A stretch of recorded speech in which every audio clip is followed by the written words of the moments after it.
Welcome to Meany Hall for the Performing Arts on the campus of the University of Washington and the 2003 University of Washington Freshman Convocation. The Convocation is a celebration in honor of freshmen and their families, welcoming them to the campus community. This marks the 20th such ceremony since the tradition was revived in 1984. It isn't generally known that the university held convocations from the 1920s through the 1950s. Records in the university archives do not indicate when or why the earlier convocations were discontinued, but until its revival in 1984, it was at least 20 years since one had been held. Speakers for today's event include University Marshal and Associate Professor of Philosophy Ronald M. Moore, Interim President Lee L. Huntsman, Acting Provost David B. Thorud, the President of the Associated Students of the University of Washington, Brittany A. Goodnight, and Mary Gates Leadership Grant recipient and scholar, Marcel M. Tam. The keynote speaker is Dr. David H. Salison, Professor of Computer Science and Engineering. The title of his convocation address is College and the Art of Life. Again, welcome to the 2003 University of Washington Freshman Convocation. The 2003 University of Washington Freshman Convocation will be opened with a singing of the Star-Spangled Banner by Mr. Lincoln Johnson, accompanied by the University Wind Ensemble, conducted by Professor Timothy Saltzman of the School of Music. The audience will please rise. You are invited to join with Mr. Johnson in the national anthem.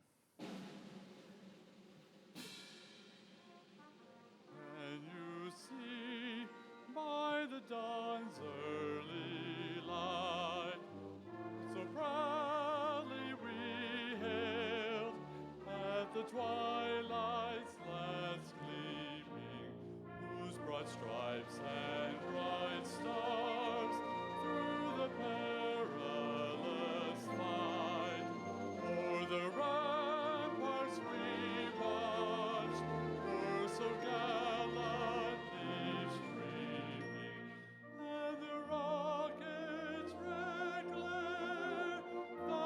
Bursting in air, gave proof through the night that our flag was still there. Made us that star-spangled banner yet wave, for the land of the free.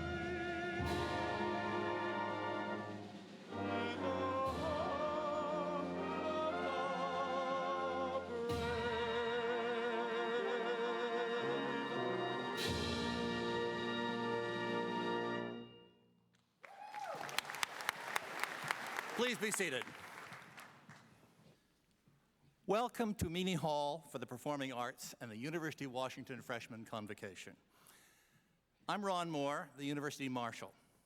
In my regular job, I teach philosophy in our philosophy department, but as University Marshal, I have two special ritual duties. First, I lead the academic procession and make sure the president doesn't get lost. And second, as you will have noticed, I carry the mace. Now, the mace is an ancient symbol of authority that reminds us that universities are custodians both of enduring traditions of learning and of the power they bestow on those who come to learn. It is also a reminder that the learning process has not always been easy. In the early universities in Europe, students entered into such animated discussions with their instructors that their raucous debates often spilled out of the classrooms and into nearby coffee shops and taverns. This is where there had to be a mace. The marshal was called upon to wield it to subdue parties who got out of hand. Now, the University of Washington mace, as you see, is actually quite a handsome object. It's embellished with finely wrought metal sculpture of the university seal and Denny Hall, and topped by a graceful rendition of Drumheller Fountain. I truly wouldn't want to damage it by bashing an unruly student. Now, we haven't had to resort to this sort of thing at this university, but I understand that it actually did happen at Yale a number of years ago, where the university marshal had to use the mace to force a student off the platform when he wanted to seize the microphone to make a political speech. When at our graduation ceremonies a couple of years ago, there was a student who I thought was going to do the same thing and pushed me out of the way as I was concluding the ceremony. And I thought, oh dear, what am I going to do? And he said, "Wendy, will you marry me?" And she shouted yes from the audience, so everybody was happy and there was resounding applause. The mace and the festive medieval gowns we wear on such occasions as these are visible links to a grand history. Coming here, you're not entering into the experience and traditions of this university only. You're at the same time entering a continuous stream of accumulated learning that connects us today with the greatest accomplishments of the past.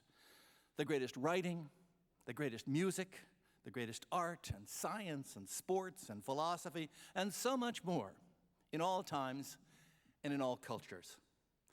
It's the nature of the university to gather and preserve the best ideas mankind has hit upon, not to present them as sterile exhibits in some stuffy museum of lofty thoughts, but rather to make these ideas a solid foundation from which new ideas can spring.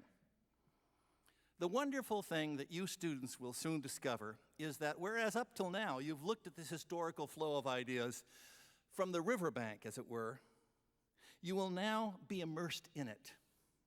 Up to now, you've read about science and art and psychology and so on. And now you will become scientists, artists, psychologists, and so on. The great thinkers of the past will no longer be people you admire from afar. They will become your partners. It is the university's way of being liberal to be conservative. We call together all that we have gained from experiment, composition, analysis, invention, and proof to free our futures by ensuring that they develop out of the knowledge of our pasts. The mace and these medieval gowns we wear on occasions such as these are symbolic reminders of the university's special way of uniting where we are now with what has brought us here.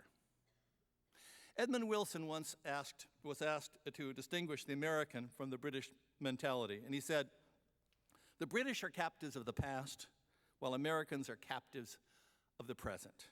A wry comment, hyperbolic, but pretty perceptive, I think. We Americans are fascinated, maybe unduly fascinated, with what is current. Concerned to be abreast of what is now, what is in the arts and in fashion and physics and in football and everything else, say, is a motivation that often proves very useful. But the fascination can blind us to ways in which the present is born of the past and pregnant with a future.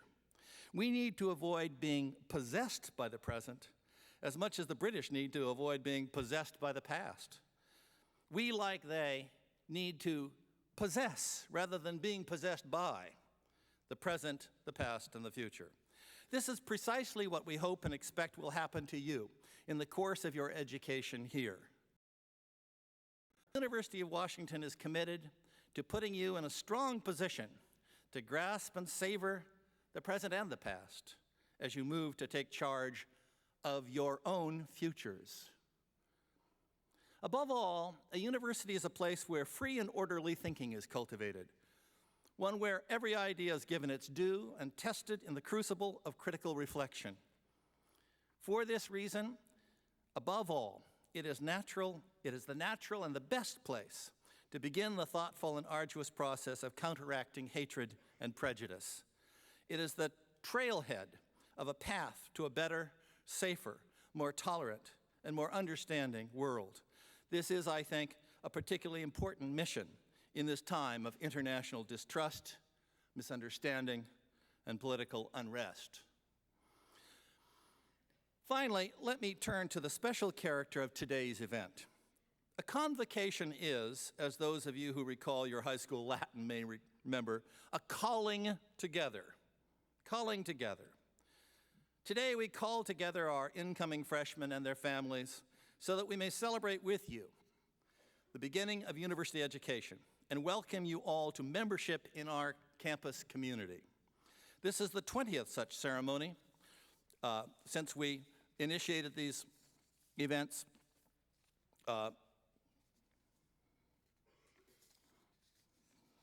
several years ago.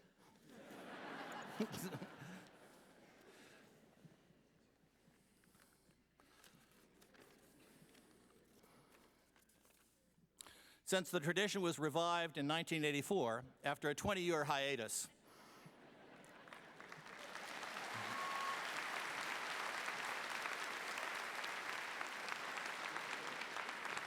By calling all of us, students, faculty, family, and friends together in this place, we're underscoring a point of cooperation and mutual commitment. You, students, and your parents and relatives are now members of the University of Washington family. Like families everywhere, we will be sharing our concerns, our affections, our aspirations, and our devotion to the project of creating a better future. We sincerely hope that these newly forged family connections will be lifelong bonds of friendship and allegiance. And we hope that you will always feel as proud and happy about us as we already feel about this outstanding incoming class. I want now to introduce the man who will preside over our ceremony today, Dr. Lee L. Huntsman, Interim President of the University of Washington.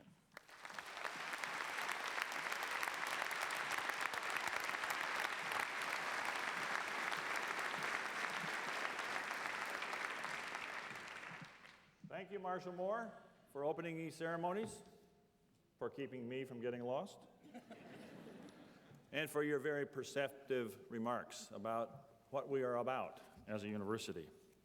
Good afternoon, everyone. Let me say first to those of you who are coming to us as freshmen, on behalf of this entire university, its faculty, its staff, its students, welcome. We're very excited to have you here. You've come to a university that's big, bustling, and crackling with energy. It's a university that's dedicated to some core values of learning and discovery and integrity, values that are deeply rooted and even traditional, much like this garb we wear on the platform this afternoon. But it's also a university that's continually reinventing itself. It will change while you're here. It will change because you're here. As you sort through the natural confusion of coming to a new place, you will be assured of finding a richness of opportunity here. An opportunity to pursue your academic interests, an opportunity to shape and direct your personal life. And you will encounter people. You will be challenged. You will be blessed by the most remarkable array of people with a diversity of backgrounds, perspectives, ideas. It will be wonderful. You're joining a community that is truly dedicated to the highest ideas of learning and to service to society. But you're not just coming to receive something. You are bringing much. There are nearly 5,000 of you, freshmen, and you're a smart and accomplished group. And in addition to your academic readiness, you bring fresh minds, fresh questions, and fresh ideas. You're part of a continuing renewal of this great university, and we are truly delighted that you've chosen to undertake your new adventure here. Let me say just a word to parents. I have some sense of where you are. I've been there myself 3 times. And I know you have mixed emotions: excitement, anxiety, pride, doubt, confidence. And I recognize that there are changes ahead in your life, as well as the life of the young person you bring here to study. So I want to thank you. I want to thank you for first pouring so much love, thought, energy, and sheer endurance into your sons and daughters. I want to thank you for supporting them in their decision to come to study at the University of Washington. We'll do our best to provide expectations and encouragement and opportunities to allow each of them to truly flourish while they're here. Now I'd like to introduce to you the members of the platform party. I will introduce them in groups, ask them to stand when their name is announced, and I'd ask you to hold your applause until we've introduced each group. First, the regents of the University of Washington, those citizens appointed by the governor, confirmed by the Senate, who serve without pay, but have the ultimate responsibility for this great institution. Let me introduce them to you. Regent Gerald Grinstein, President of the Board. Regent Ark Chin. Regent Daniel J. Evans. Regent William H. Gates. Regent Sally Jewell. Regent Darlene Daya Mortel, our student regent. Regent Constance L. Proctor. Regent Shelley Yap. Ladies and gentlemen, the regents of the University of Washington.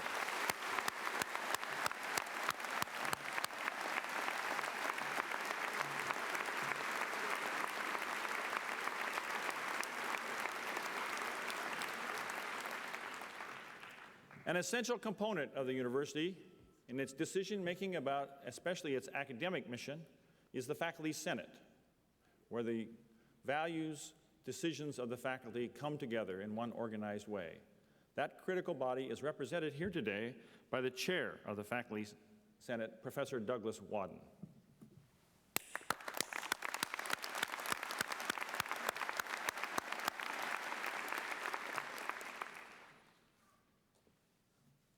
We have with us also our acting provost, whom you will meet later. Please welcome Provost David Thurud.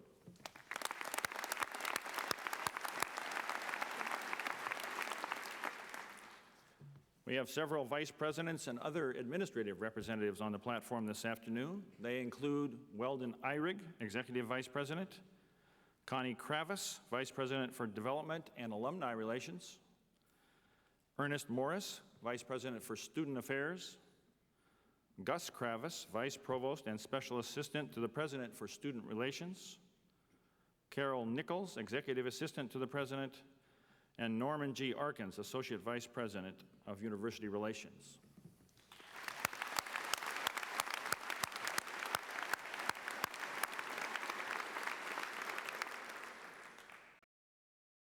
The enterprise of the University of Washington is organized into schools and colleges. The leaders of those units are deans. We have a number of deans with us this afternoon. Dean David Hodge of the College of Arts and Sciences. Associate Dean Robert Edmonds of the College of Forest Resources.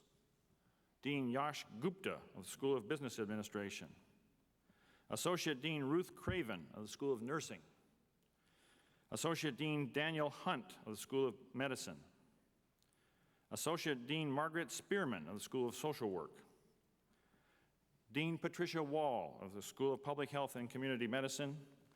Dean Arthur Knoll of the College of Ocean and Fishery Sciences.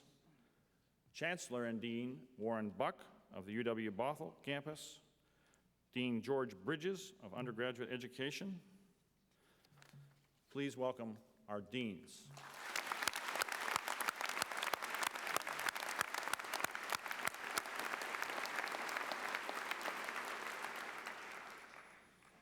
From student government, we have Brittany Goodnight, President of the Associated Students of the UW, and Julia Harrison, President of the Graduate and Professional Students Senate.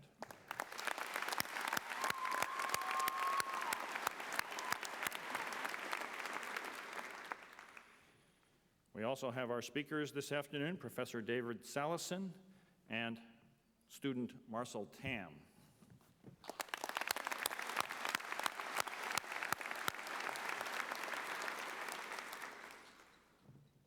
With us are faculty medalists, Michelle Goodstein. Michelle?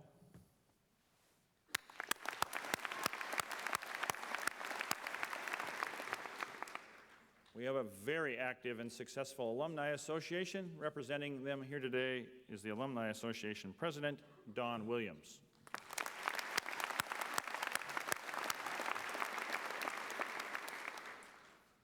You've met our University Marshal, Ron Moore.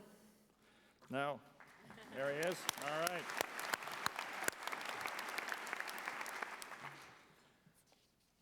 This event requires lots of help, and key in that are our marshals. Let me introduce them. The President's Party Marshal is Norm Markins, whom you've just met. The Dean's Party Marshal is Sandra Madrid. Chief Convocation Marshal is Steve Olswang. Convocation Marshals include Piri Hart, Michael Peterson, Millie Russell, Stephen Simona, Renee Singleton, and Susan Terry. Thank you all.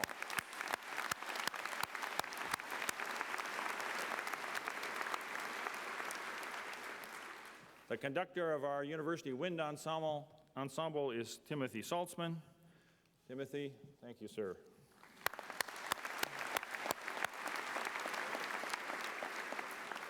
Our sign language interpreters are Janelle Dover and Lori Reese Reinhardt.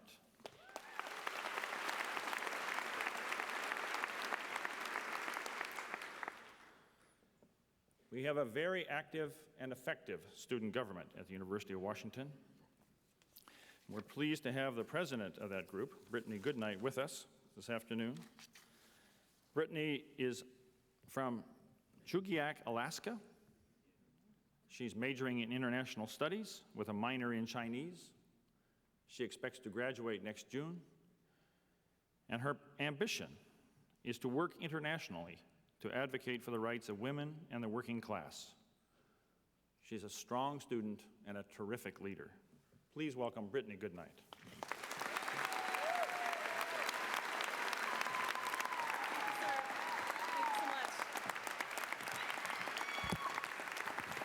Good afternoon, freshman class, parents, family, and friends. Welcome to the University of Washington. And congratulations to the freshman class for choosing to attend a premier institution. Whether you are a first-generation college student or a fifth-generation college student, this is a defining moment in your future. So take a deep breath of air and get ready for the best 4 or 5 years of your life. Everyone knows that a college degree is becoming a standard tool to apply in today's job market. But what is often overlooked is the learning that we get outside of the classroom, the knowledge that we acquire when our books are closed, how to communicate, how to collaborate together in groups, how to build community, and how to think outside of the box. These are all challenges that you will face in the next few years, and I know that you're up to the task. 4 years ago, I sat in your seat with no intention of ever presenting on this stage. I didn't want to get involved. And then classes started, just like they'll start for you tomorrow. And I realized that there are a million opportunities at my fingertips. So I got involved right away. I took the opportunity to expand past my comfort zone. I took the opportunity to grow as an individual and a world citizen. I poured my time into student groups and into different projects that I cared about. And the result was twofold. Not only did I gain from having an active extracurricular lifestyle, but I also met more students. And my campus, this large campus, very large campus, became smaller and smaller with each of those individual connections that I made. So now I can walk between passing periods and say hi to maybe 40 or 50 people. I know where each campus hall is, and you will too. The challenge is to make those connections now and start early as a freshman. As a large campus and in a huge city, the University of Washington offers broad community support. The challenge for you, the student, is that you have to seek it out. Although this may be an intimidating feat, I would encourage all of you to reflect for a brief moment in this time in history and consider the following challenges. The first goes to parents and guardians who we have in the audience today. thank you for being here. In the next few years, your child will be tested, both in the classroom and out. I encourage you to be a part of your child's future, as a friend, as a supporter, and as an advocate. Please inquire about how they're doing in class. Send them mail. This is huge. Send them mail.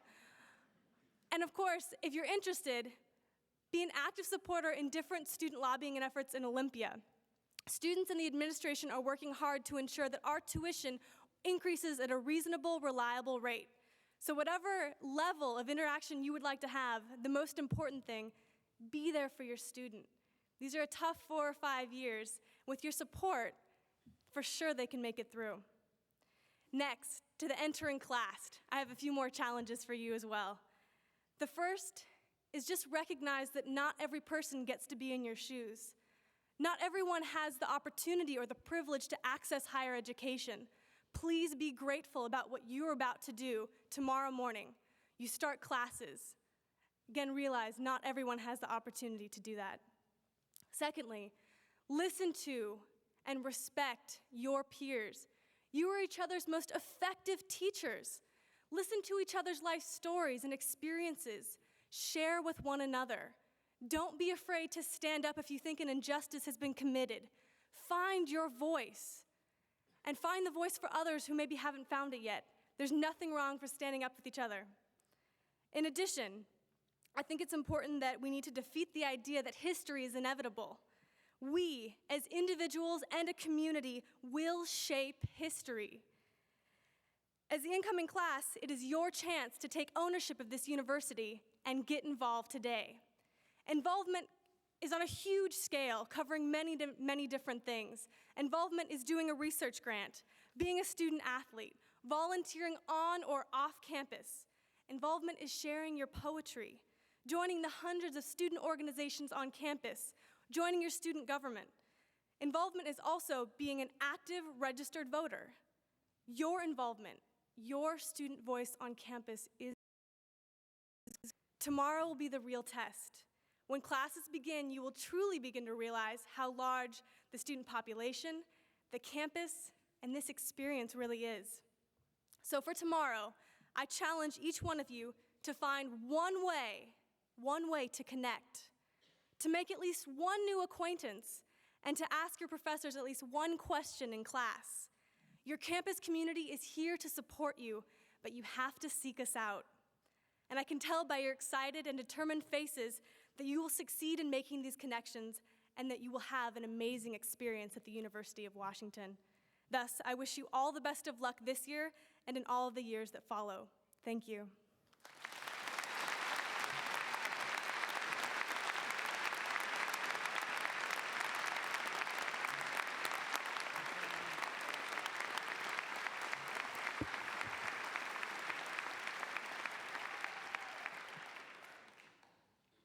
I'd like now to introduce Marcel Tam. Marcel is from nearby Kenmore, Washington. He's majoring in neurobiology and computer science, and he's in his 5th year. He has received 2 awards from the Mary Gates Endowment Fund. First, a research grant, and secondly, a leadership grant. He's currently involved in a year-long internship study in biology research, funded by the Howard Hughes Medical Institute, a national organization. Beyond his studies, Marcel has been active as well. Since 1997, he spent part of every summer in Tijuana, building homes for the desperately needy in the colonias there. There's a report that he once performed his version of Michael Jackson's Thriller in a karaoke event in Friday Harbor. Our students are very interesting.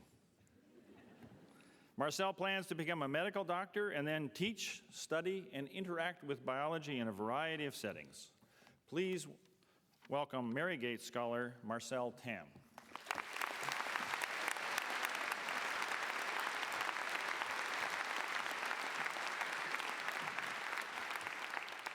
Thank you. Good afternoon, families and freshmen. Welcome to the University of Washington. let me tell you about how I became a student at UW. You see, for my first 2 years in college, I was enrolled here, but I wasn't really a student. I could absorb and regurgitate facts, but I didn't question them.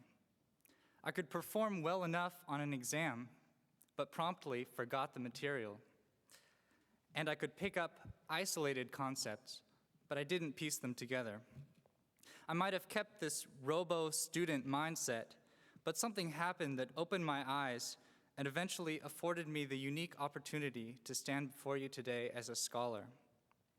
While taking an intro biology class in my 3rd year, a series of bad grades caused me to rethink the way I was studying. Never before had these robo-student ways failed me, so struggling with my own sense of learning, I tried desperately to improve my grades. Finally, I met a student who showed me how to connect and integrate the things we were learning in class, making them much more relevant to my everyday life. As a result, each time I learned something new, I would ask, how does this new idea fit into my own understanding of the world, and how does it influence that framework?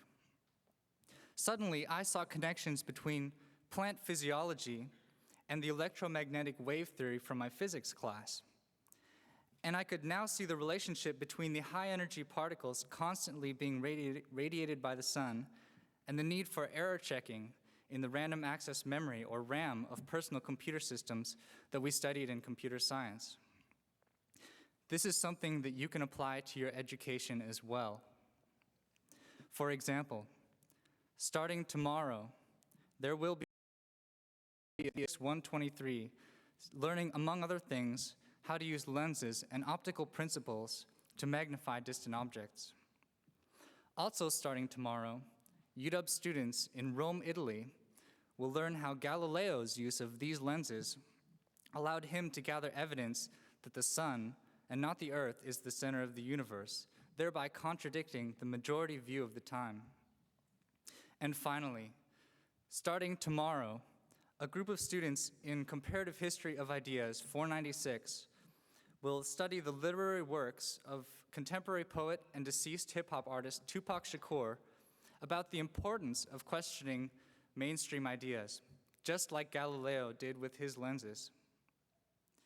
So freshmen, starting tomorrow, whether you're in Physics 121, Math 124, Psych 101, English 131, or Econ 100, try to peer beyond the arbitrary lines set between subjects and discover the hidden connections in your own education. Don't be a robo-student, be a scholar. Again, welcome to the University of Washington, and have a great first day of class.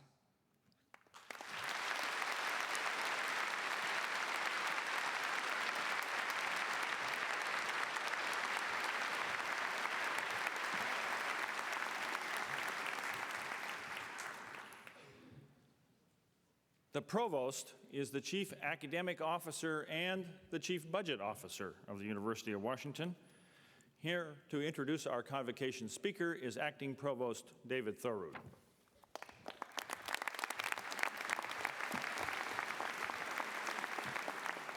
Thank you, Mr. President.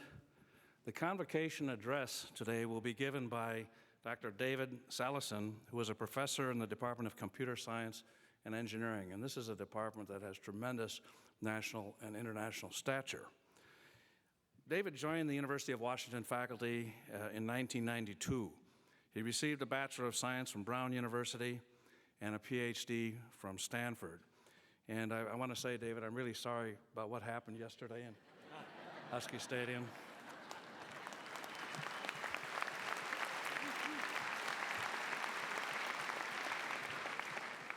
In all honesty, I'm just sort of sorry. He worked with computer graphics at Lucasfilm, where he contributed to the computer animated films, Tin Toy, and Toy Story. In one 3-year period, this is just an example of his achievements, he received these awards. He received an NSF Presidential Faculty Fellow Award in 1995. In 1996, he received a University of Washington Award for outstanding faculty achievement in the College of Engineering. Then he capped it off in this 3-year period because in 1997, he received a University of Washington Distinguished Teaching Award, which is a highly prized institution-wide recognition of his teaching abilities. In addition to his work at the University of Washington, he is also a senior researcher at that small little company in the neighborhood called Microsoft. Dr. Salison's other interests include traveling, digital photography, piano and saxophone, mountain biking, and piloting small airplanes. He holds a black belt in Aikido. Now, to tell you the truth, I don't know what that is. And I don't know if I even pronounced it properly, but the black belt part worries me a little bit. So I've decided to show him the greatest respect at all times, especially when I'm within his reach, which I am right now. So I hope he likes this introduction. And to prove he's normal like you and me, he's very fond of chocolate. The title of his address is College and the Art of Life. Please join me in welcoming him to the podium.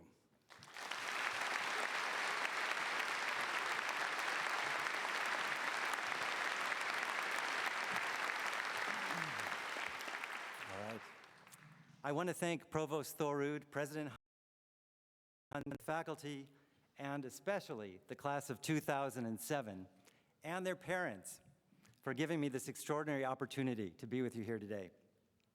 It's a special privilege to be able to welcome you to one of the great universities of the world, the University of Washington. Founded in 1861, 28 years before the state of Washington itself, the UW now draws a total of 43,000 students from all 50 states and from 99 countries. Its faculty and alumni include 8 Nobel laureates, 9 Pulitzer Prize winners, and 13 MacArthur Genius Award winners. You're joining quite a crowd here at UW, and you've earned it.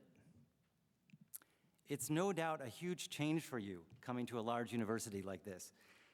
And this brings me to the subject I would like to speak with you about today, change, and how it's likely to affect your life, for better and for worse.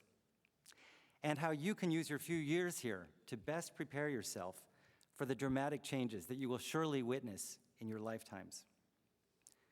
We already live in a time of breathtaking change. In centuries past, children could expect to live out their lives in much the same way as their parents. Not so today.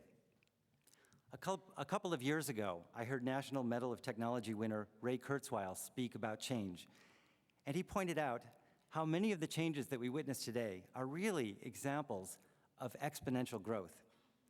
Exponential growth starts out slowly. If you plotted it on a curve, it would stay nearly flat for a very long time. And then suddenly, as the exponential ramps up, a new trend seems to come out of nowhere. How many people in this audience have ever heard of the internet? Okay, raise your hands. Anyone who's ever heard of the internet? All right. How many people of you have heard of it 10 years ago? How many of you people heard of it 10 years ago?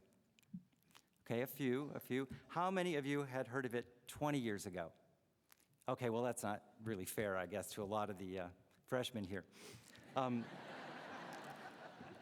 The internet is a perfect example of exponential growth. In fact, the internet has been around for quite a long time, since 1969, actually, when the original backbone of 4 computers was hooked up.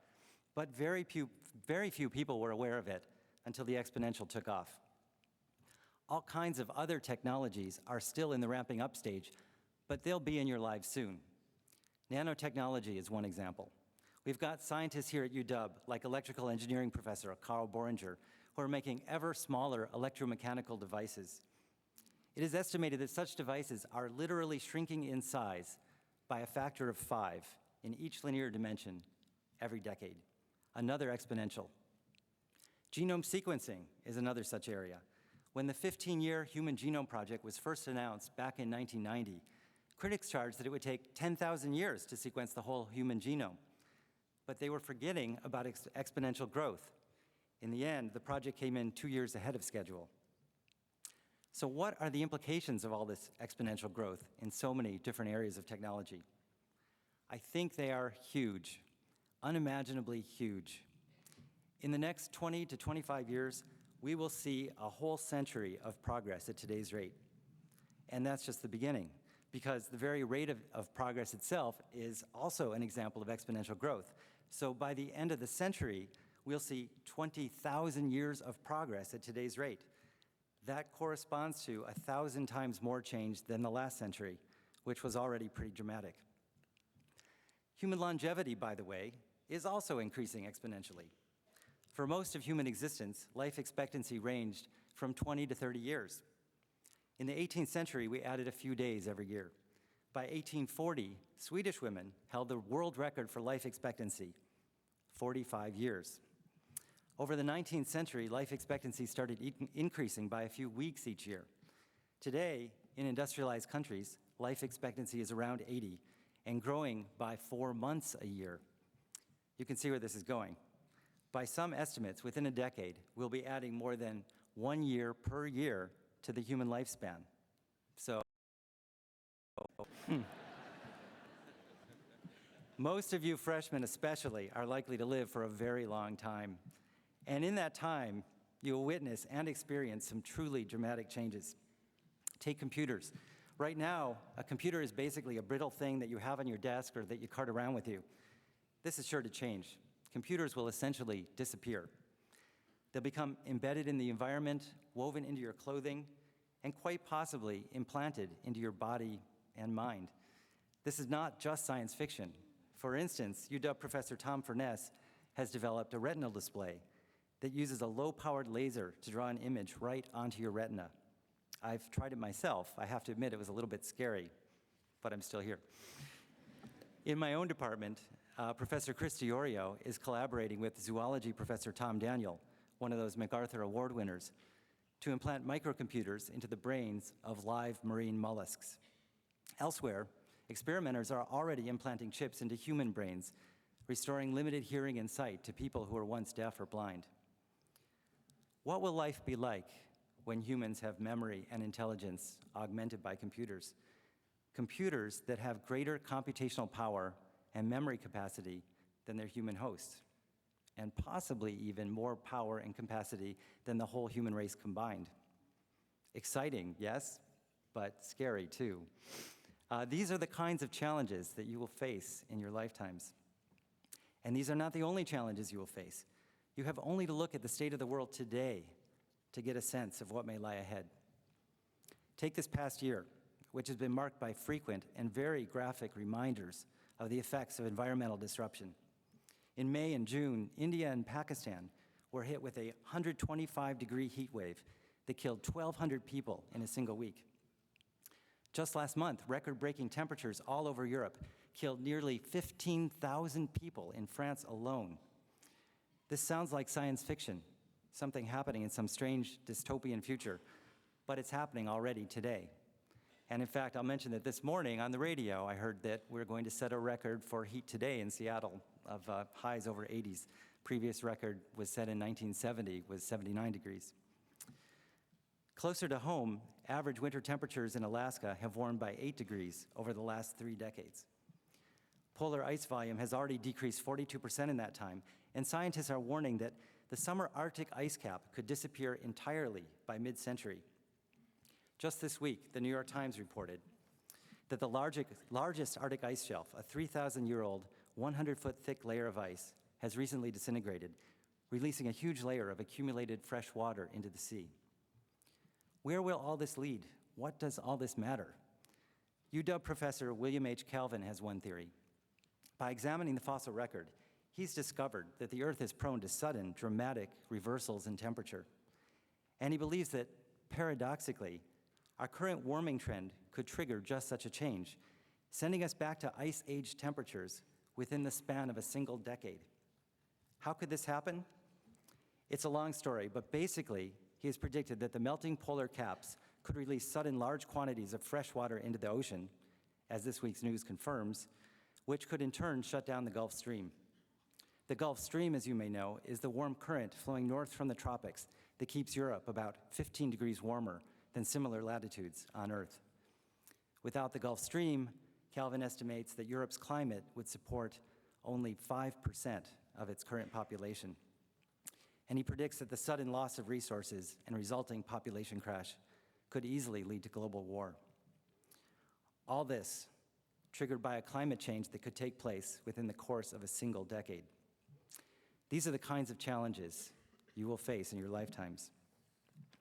Dramatic climate change would affect everyone on Earth directly, but living in the US, we are largely insulated from other problems that confront much of the world today. I recently heard Bill Gates give a lecture at Microsoft where he imagined what would happen if you randomly reshuffled the world so that rich people lived right next door to poor people.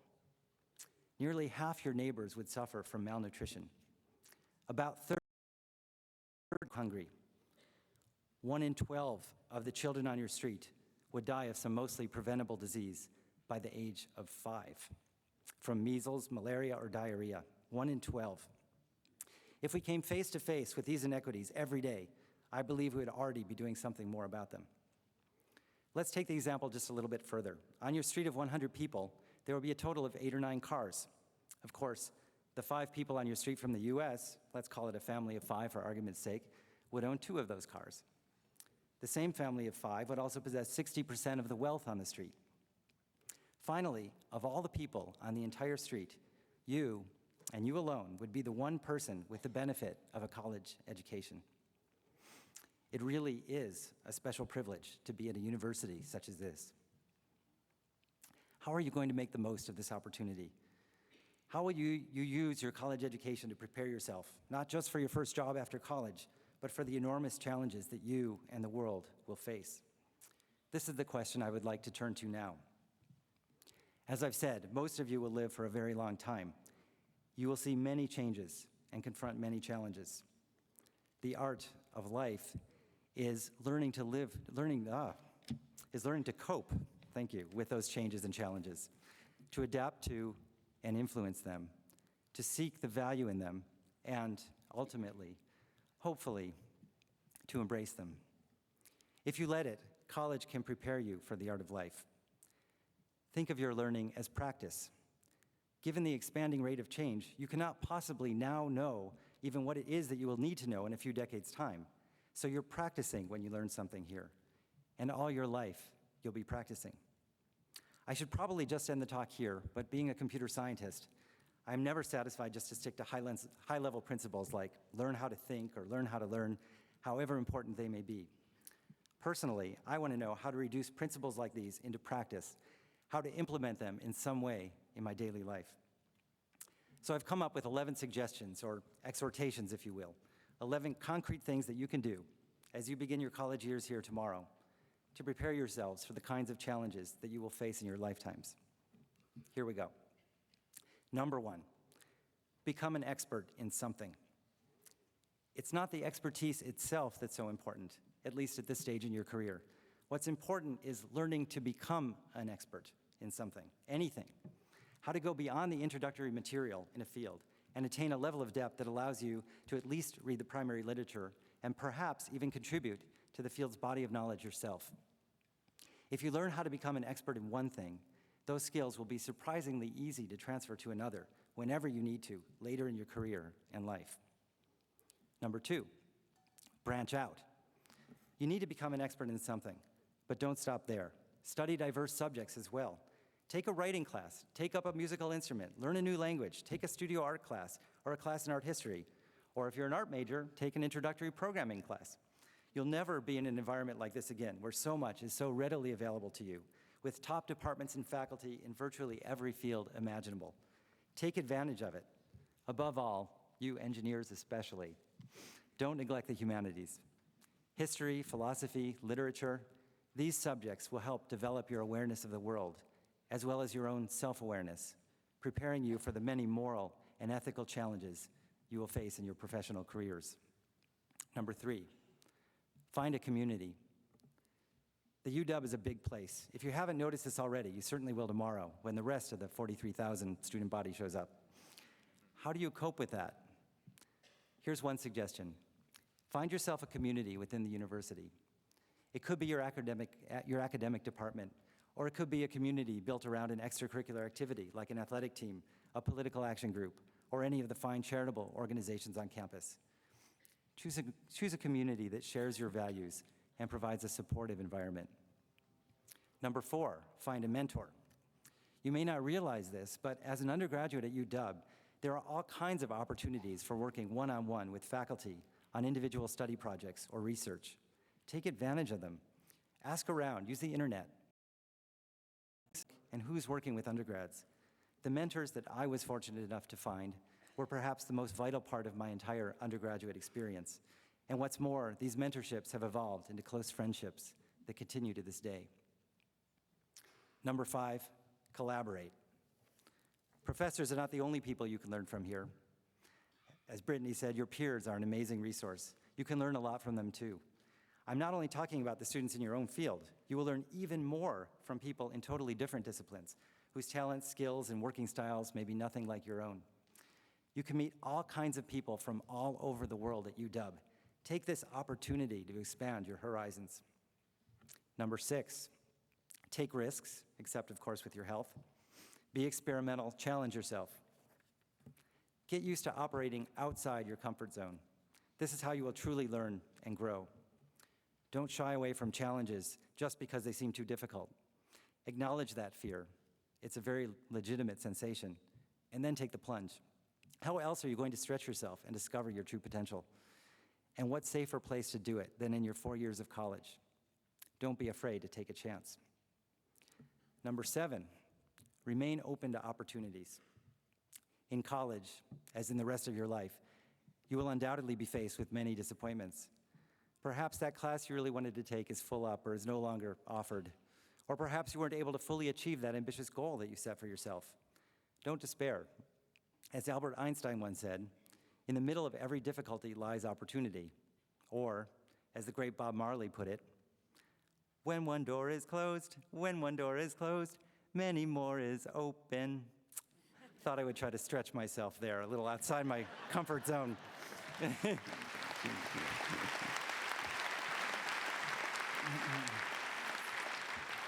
2 examples, a little one and a big one. Little one first. I love to run, but last week at a group retreat on the Washington coast, I couldn't because I had injured my foot. Rather than giving up on exercise altogether, I brought my bicycle down and discovered a beautiful new cycling trail weaving through the dunes that I would have never noticed if my foot had been well. Big one. A great tragedy befell my wife when she was an undergrad in college. She lost her only brother in a car accident. To be closer to her parents, she transferred schools, and there discovered a love for a whole new academic discipline, Chinese literature, which is now her career. So a loss, be it minor or huge, can often lead to new possibilities. Get really good at discovering what those possibilities, those opportunities are. And the more you take my advice to challenge yourself and take risks, the more you'll be able to practice this. Number 8, maintain balance so you won't burn out. College is such an amazing time of freedom. For many of you, this is the first time in your life when it's completely up to you and you alone to decide what to study, what activities you engage in, and how to structure your day. One idea I came up with as an undergrad was to try to maintain balance by making sure I engaged in 4 different types of activities every single day. These were something intellectual, not so difficult at school, something physical like running, biking, a team sport, something creative like music, art, or writing, and something social like lunch with a friend. Actually, this simple rule served me so well in college that I still try to follow it today. It means, of course, that I don't always get as much done as I would like in a day. It means, too, that I have boatloads of email messages that I haven't responded to yet. But I'm in it for the long haul, as I hope you all are too. And I strongly believe that living with balance is what keeps me going day after day and what keeps me sane. Number 9, make your own path, or as the late Joseph Campbell so famously instructed, follow your bliss. Following your bliss is actually very easy. In some sense, it's the easiest thing in the world to do. And yet it can lead to profound and unexpected results. The late Nobel Prize-winning physicist Dick Feynman was feeling burned out at one point in his career. So he resolved to get back to what he really enjoyed doing, playing with physics without worrying about whether it was useful or not. One day he saw someone throw a plate in the air, and he was curious about its wobbling motion. Just for the fun of it, he derived some equations to describe that motion. And soon, he was applying those same equations to the study of electron orbits. The whole business that I got the Nobel Prize for came from that piddling around with a wobbling plate. You'll find a lot of people here at UW who can give you a lot of good advice. But learn to think for yourself, too. Analyze that advice. Internalize what makes sense to you. And put the rest aside. Develop your own internal compass. Trust yourself and let your common sense guide you. Number 10, keep a beginner's mind. Tomorrow, you will begin your college career. You are a freshman just starting out. What a great place to be. A lot of us, and I think I speak for everyone else in the room here today, would gladly trade places with you if we could. And for good reason, too. At this point, you have, almost by definition, what they call in Zen practice, a beginner's mind. A beginner's mind is an empty mind, a ready mind. As the great Zen master Shunryu Suzuki wrote, if your mind is empty, it is always ready for anything. It is open to everything. In the beginner's mind, there are many possibilities. In the expert's mind, there are few. So keep your beginner's mind, not just through college, but throughout your life. If you can do this, if you can bring a beginner's mind, an open mind, a ready mind, to every class you take, to every book you read, and yes, to every speech that you hear, if you can bring that beginner's mind to your experience at every moment of every day, then I believe you will indeed be able to overcome any challenge that the coming century has in store for you. Final exhortation, number 11. Actually, this one is yours. It belongs to you. It is for you to decide. Think of it as your first homework assignment at UW. I won't give it a due date, so you are free to edit it as much as you like or discard it entirely, along with any of the others I've given you here today, and invent a new one or new ones as you see fit. You are starting anew. You are now on your own. Welcome to the University of Washington.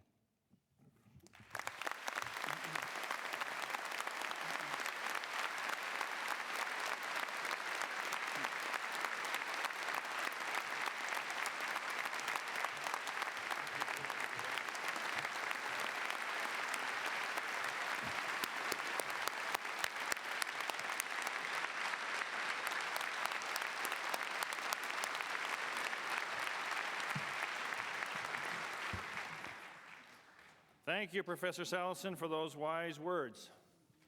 Wise not only for our new students, but for all of us. I'd like to close with just a few words of thanks. First, to Conductor Salzman and the University Wind Ensemble. Thank you very much.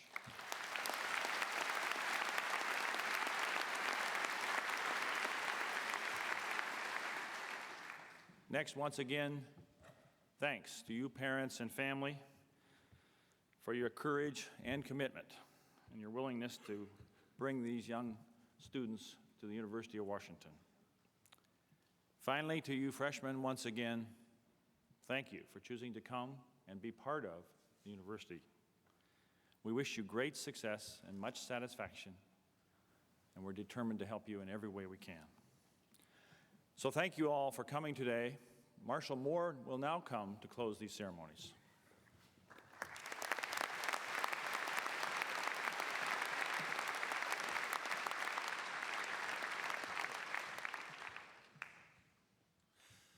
The University Alumni Association invites parents, students, and other guests to enjoy complimentary refreshments in the lobbies of Meany and Kane halls. The audience is requested to remain seated until the completion of the recession by the platform party. The 2003 Freshman Convocation of the University of Washington is now closed.